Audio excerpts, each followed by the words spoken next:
चलो आज अपन देखते हैं लंबर प्लेक्सस। लंबर प्लेक्सस जो होता है वो अपन जानते हैं, ये L1 टू L4 के वेंट्रल रेमाई से मिलकर बना होता है। इसमें जो होता है T12 के कुछ फाइबर्स भी होते हैं, ठीक है। तो अभी अपन देखते हैं इसकी रूट वैल्यू क्या होती है। T12 के कुछ फाइबर होते हैं, उसके बाद L1, L2, L3, L4 और L5 के अपन साथ में पढ़ेंगे, ठीक है। रूट वैल्यू जो होती है वो ये होती है L1, L2, L3 और L4।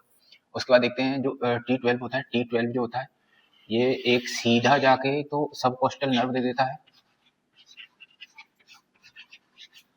सब कोस्टल नर्व दे देता है। इसकी रूट वैल्यू क्या हो जाएगी, फिर T12 हो जाएगी। उसके बाद ये क्या करता है, एक एसेसरी फाइबर देता है जो कि किसके साथ जुड़ता है, L1 के साथ।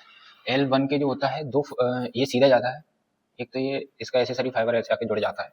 उसके बाद ये सीधा जाता है और दो में डिवाइड होता है।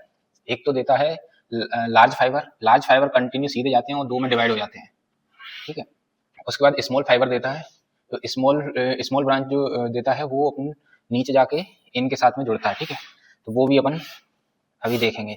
तो पहले इसका नाम देख लेते हैं। ये दो ब्रांचेस जो देता है, इसको एक जो होती है वो होती है इलियो हाइपोगैस्ट्रिक नर्व, ठीक है। जो इलियो हाइपोगैस्ट्रिक नर्व है इसकी रूट वैल्यू क्या हो जाएगी, L1, ठीक है। और ये दूसरी जो ब्रांच देती है वो होती है इलियो इंग्वाइनल नर्व। इलियो इंग्वाइनल नर्व की भी रूट वैल्यू क्या हो जाएगी, L1, ठीक है। उसके बाद अपन देखते हैं L2, L3 और L4 जो होते हैं ये दो दो डिविजन्स देते हैं। दो दो डिविजन्स कौन कौन से देते हैं, एक तो देता है पोस्टीरियर, एक देता है एंटीरियर। ऐसे ये भी देता है एक पोस्टीरियर एक एंटीरियर, ये भी ऐसे ही डिवाइड होता है, एक पोस्टीरियर और एक एंटीरियर।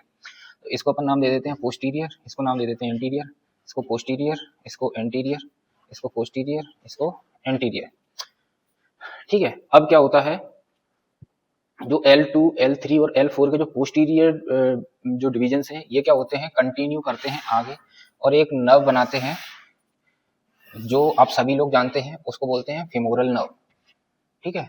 वो कौन सी होती है, फेमोरल नर्व।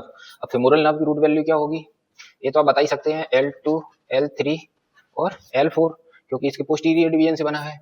उसके बाद L2, L3 और L4 के जो एंटीरियर डिवीजन बच गए, तो जो एंटीरियर डिवीजन है ये क्या है, ये भी आगे जाएंगे और नीचे जाके एक नर्व फॉर्म करेंगे। तो ये कौन सी नर्व है, ये होती है ऑब्चुरेटर नर्व, और ये ऑब्चुरेटर नर्व है।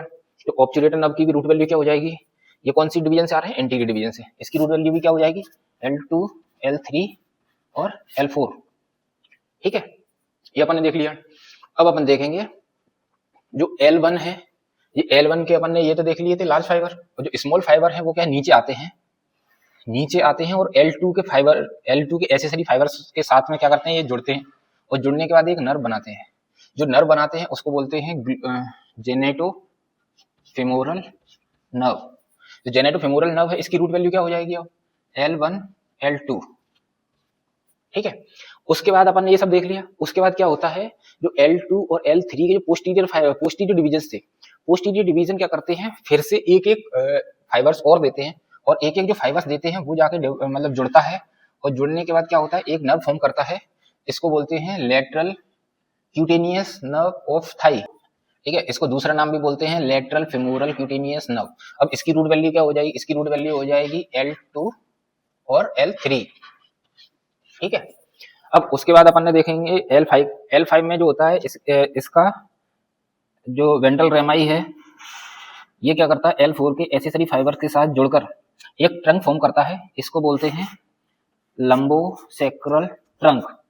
ये एक ट्रंक फॉर्म करता है, इसको बोलते हैं लंबोसेक्रल ट्रंक, ठीक है। लंबर प्लेक्सस में इतना ही।